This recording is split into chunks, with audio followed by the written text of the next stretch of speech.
យើងមិនអាចយកឈ្នះពួកគេនៅលើសមរភូមិបានទេទោះយើងមានអាវុធទំនើបជាងក៏ស្មារតីស្នេហាជាតិរបស់ពួកគេរឹងមាំដូចថ្មភ្នំអញ្ចឹងបើកម្លាំងខាងក្រៅមិនអាចបំបត្តិបានយើងត្រូវតែបំផ្លាញពីខាងក្នុងសង្គ្រាមដ៏ល្អបំផុតគឺជាសង្គ្រាមដែលស្ត្រីមិនដឹងថាយើងកំពុងតែច្បាំងយើងនឹងមិនសម្លាប់ពួកគេដោយគ្រោះកំភ្លើងទេតែយើងសម្លាប់ពួកគេដោយស្លាបព្រាយើងនឹងបញ្ចេញសារធាតុគីមីពិសេសម្យ៉ាងដែលផ្សំក្នុងចំណីអាហារភេសជ្ជៈនិងបង្អែមដែលមានតម្លៃថោកនិងមានរូបរាងទាក់ទាញសារធាតុនេះនឹងមិនសម្លាប់មនុស្សភ្លាមៗទេតែវាជ្រាបចូលយឺតបំផ្លាញទៅខាងក្នុងបន្តិចម្ដងទី1វាបំផ្លាញសតិបញ្ញាសារធាតុគីមីនឹងជ្រាបចូលទៅក្នុងប្រព័ន្ធសរសៃប្រសាទបំផ្លាញកោសិកាខួរក្បាលយឺតជាពិសេសចំពោះកុមារពួកគេនឹងក្លាយជាមនុស្សចំនួនក្រោយដែលខ្សោយសតិបញ្ញានិងរៀនមិនចូលគិតក៏មិនបានវែងឆ្ងាយទី2បំផ្លាញសុខភាពសារធាតុនេះនឹងធ្វើឲ្យប្រព័ន្ធការពាររាងកាយចុះខ្សោយងាយនឹងកាត់ជំងឺប្លែកៗជំងឺមហារីកនិងជំងឺរ៉ាំរ៉ៃផ្សេងទី3គឺកាត់បន្ថយអាយុជីវិតជាចុងក្រោយអាយុសង្ខាររបស់ប្រជាជនខ្មែរនឹងខ្លីជាងមុនជាតិសាមួយដែលពោពេញដោយអ្នកជំងឺនិងមនុស្សខ្សោយបញ្ញាតើនឹងអាចការពារទឹកដីរបស់ខ្លួនបានដោយរបៀបណាសំទោសលោកម្ចាស់តើនេះព្រៃផ្សៃពេកទេដឹងគោលដៅរបស់យើងគឺកុមារពួកគេគ្មានទោសអ្វីទេកុមារថ្ងៃនេះជាទាហាននៅថ្ងៃស្អែកកុមារថ្ងៃនេះនឹងក្លាយជាថ្នាក់ដឹកនាំនៅថ្ងៃស្អែកបើចង់កាប់ដើមឈើត្រូវតែកាប់ទាំងឫសភាពមេត្តាគឺជាភាពទន់ជ្រាយដែលយើងមិនអាចមានបានទេយល់ទេបាទលោកម្ចាស់ខ្ញុំយល់ហើយបាទផែនការនេះល្អឥតខ្ចោះវាជាការវិនិយោគរយៈពេលវែង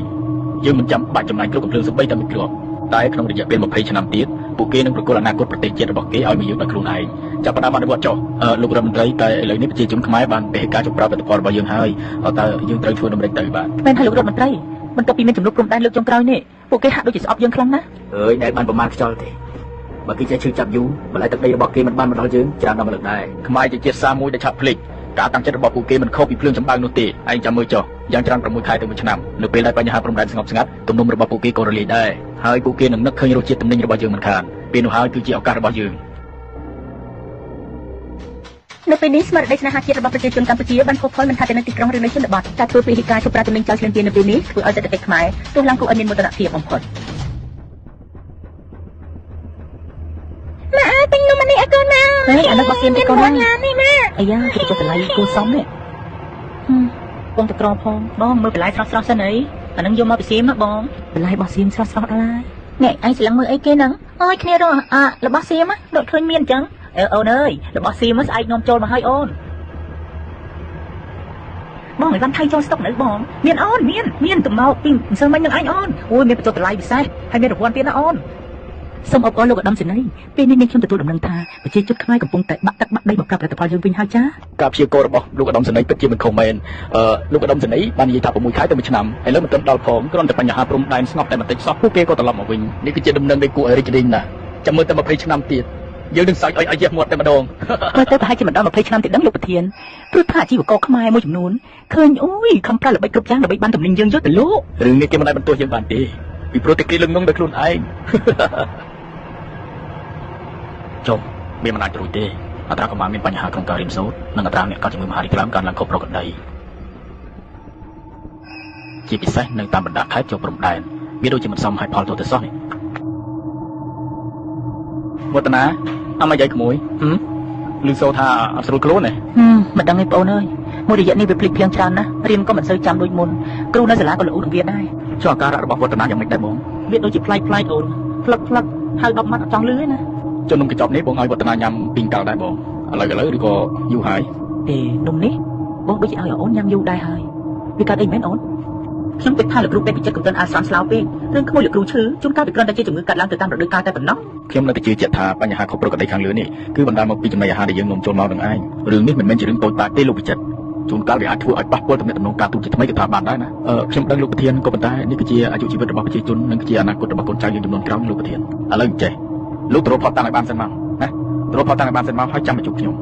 អូខេបាទលោកប្រធានបាទអរគុណលោកប្រធានមានឃើញអ្វីសោះលោកវិជ្ជបណ្ឌិតការធ្វើតេស្តរោគសពលើកដោយប្រើវិធីសាស្ត្រស្តង់ដារមិនបានបង្ហាញអ្វីខុសប្រក្រតីទេសំណាក់ទាំងអស់ស្អាតតាមបច្ចេកទេសប៉ុន្តែនាងខ្ញុំអស់លទ្ធភាពហើយលោកគ្រូពេទ្យអ្នកទាំងអស់គ្នាត្រូវស្ដាប់ខ្ញុំពួកគេខំប្រឹងលាក់យើងសម្បើមណាស់តែយើងមិនត្រូវចោទចាញ់ចំណេះខាតយើងត្រូវតែប្រើប្រាស់បច្ចេកវិទ្យាចុងក្រោយដើម្បីវិភាគរោគមើលខ្មោចដែលគេខំប្រឹងលាក់ទុកទាំងនោះ ឥឡូវអ្នកទាំងអស់គ្នាមានតែការតស៊ូស៊ូទាំងអស់គ្នា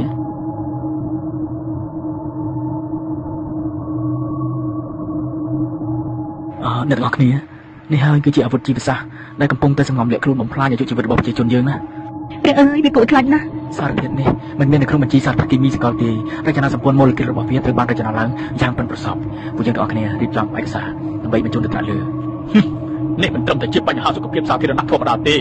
នេះគឺជាការប្រកាសសង្គ្រាមដោយគ្មានផ្សែងត្រឹមត្រូវណាស់លោកប្រធានយើងមិនអាចបណ្តែតបណ្ដោយបានជាដាច់ខាតលោកគ្រូពេទ្យជាវិជ្ជាសូមលោកធ្វើសន្និសីទកសែតមួយជាបន្ទាន់បាទលោកប្រធានបាទអរគុណលោកប្រធានបងប្អូនខ្មែរជាទីគោរពស្ត្រីមិនដែលឈប់ចង់បានទឹកដីយើងទេពេលនេះសមរភូមិបានផ្លាស់ប្ដូរពីព្រំដែនមកដល់ចានបាយនៅក្នុងផ្ទះរបស់យើងម្នាក់ហើយពួកគេចង់ឲ្យកូនយើងល្ងងខ្លៅចង់ឲ្យយើងខ្សោយនិងស្លាប់មុនអាយុសូមបងប្អូនមេត្តាប្រុងប្រយ័ត្នកុំលោភលន់នឹងរបស់តម្លៃថោករហូតភ្លេចគិតពីសុខភាពនិងអនាគតកូនចៅសូមងាកមកគ្រប់គ្រងផលិតផលខ្មែរបន្លែត្រីសាច់ដែលដាំដុះដោយកសិករខ្មែរអាចមិនមានសម្បកវិជ្ជាស្អាតតែវាមានសុវត្ថិភាពនិងពោពេញទៅដោយសេចក្តីស្រឡាញ់របស់ជនរួមជាតិយើងកម្លាំងរបស់ជាតិគឺស្ថិតនៅលើសុខភាពនិងបញ្ញាញាណរបស់ប្រជាជនកុំឲ្យស្ត្រីឈ្នះសង្គ្រាមដោយសារតែការធ្វើប្រហែសរបស់យើងនៅលើចានបាយឡើយហើយដឹងស្អីទេផ្សាយខ្ញុំញ៉ាំអាហារថៃមួយជីវិតឯងឃើញមានកាត់អីផងអើយនេះឯងនោះទល់តែឃើញក្តាមមឈូសបានស្រក់ទឹកភ្នែកអ្នកអើយខ្ញុំទៅផ្សារទិញបានអីវ៉ាន់ថៃច្រើនណាស់ថ្ងៃនេះអូគេចូលស្តុកថ្មីឯនេះ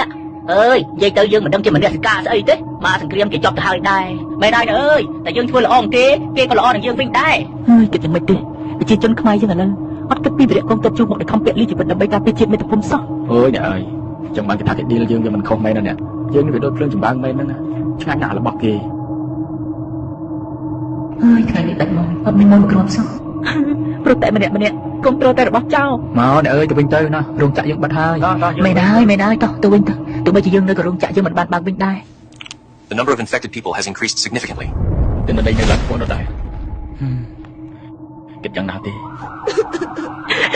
គ្រូពេទ្យជួយកុំជាផងគ្រូពេទ្យមិនអីទេចាំគ្រូជួយលោកគ្រូពេទ្យខ្ញុំប្រចាំលបងឯងមករយៈសិនសង្ឃឹមថាខ្ញុំមានលុយយកមកលោះវិញនៅលបងព្រោះតែអាហាររបស់ចៅធ្វើឲ្យចៅយើងស្លាប់តើវាចៅទៅស្លាប់ជាដំណឹងដ៏រីករាយនៅពេលនេះស្ថានភាពអ្នកជំងឺបានថយចុះគួរឲ្យកត់សម្គាល់ប្រជាជនខ្មែរ 100% បានងាកមកប្រើផលិតផលខ្មែរគ្រប់គ្នាពិតជាចម្លែកណាស់លោកដុកទ័រទើបតែអនិច្ចកម្មទៅកាលពីអាទិត្យមុនដោយជំងឺដាច់ខ្សែឈាមខួរក្បាលហើយឥឡូវនេះលោកឧត្តមសេនីយ៍ក៏ឈឺម្នាក់ទៀតគ្រាន់តែដឹងថាខាងកម្ពុជាបានដឹងល្បិចលោកឧត្តមសេនីយ៍ក៏ឈឺធ្ងន់ភ្លាមអើយពិតជាអាណិតលោកណាស់មែនហើយគួរអាណិតលោកណាស់មិននឹកស្មានថាផែនការត្រឡប់ចាក់ចឹងសោះហើយខំសង្ឃឹមថាប្រជាជនខ្មែរចូលតាក់យើងទៅហើយតែឥឡូវចប់បាត់ការឈឺចាប់បានបង្រៀនយើងការវិនិច្ឆ័យបានដាស់យើងការភ្លេចភ្លាំងមួយគ្រាបានបដូរមកវិញនឹងការឈឺចាប់មួយចំនួនសត្រូវអាចបំផ្លាញសុខភាពយើងបានមួយចំនួនតែពួកគេមិនអាចបំផ្លាញស្មារតីយើងជារៀងរហូតបានទេយើងធ្លាប់ភ្លេចម្ដងរួចមកហើយតែលើកនេះយើងនឹងចងចាំមេរៀនដែលស្រោចដោយឈាមនិងទឹកភ្នែកទុកក្នុងខួរក្បាលរបស់យើងបដិញ្ញាថានឹងមិនឲ្យប្រវត្តិសាស្ត្រដ៏ឈឺចាប់នេះកើតមានឡើងជាលើកទី2ជាដាច់ខាតនៅលើដីសវណ្ណភូមិនេះកៅដឹងទេត្រីនេះមកពីកសិដ្ឋានរបស់ពូសុកនៅឯភូមិយើងហើយបន្លែនេះមកពីសួនរបស់មីងធីតាអង្ករនេះមកពីស្រែរបស់យើងផ្ទាល់ណាចៅខ្ញុំដឹងលោកតាអ្នកគ្រូនៅសាលាប្រាប់ថាអាហារនីមួយៗដែលយើងញ៉ាំគឺជាការបោះឆ្នោតឲ្យអនាគតប្រទេសជាតិចៅនិយាយត្រូវហើយកាលពីចំនួនតាមនុស្សជាច្រើនបានបោះឆ្នោតខុសពួកគេបានបោះឆ្នោតឲ្យរសជាតិឆ្ងាញ់មួយពេលនិងតម្លៃថោកមួយគ្រារហូតស្ទើរតែបាត់បង់អនាគតមួយចំនួនការឈឺចាប់នោះវាបានខ្លាចជាមេរៀនដែលត្រូវបង្រៀនកូនចៅតរៀងទៅនៅតាមសាលារៀនគ្រប់កម្រិតមុខវិជ្ជាសុវត្ថិភាពស្បៀងអាហារបានខ្លាចជាមុខវិជ្ជាកាតព្វកិច្ចនៅថ្ងៃខួបមរណភាពរបស់លោកវិជ្ជបណ្ឌិតជាវិចិត្រគេប្រារព្ធទិវាជាតិនៃការដឹងគុណចានបាយខ្មែរ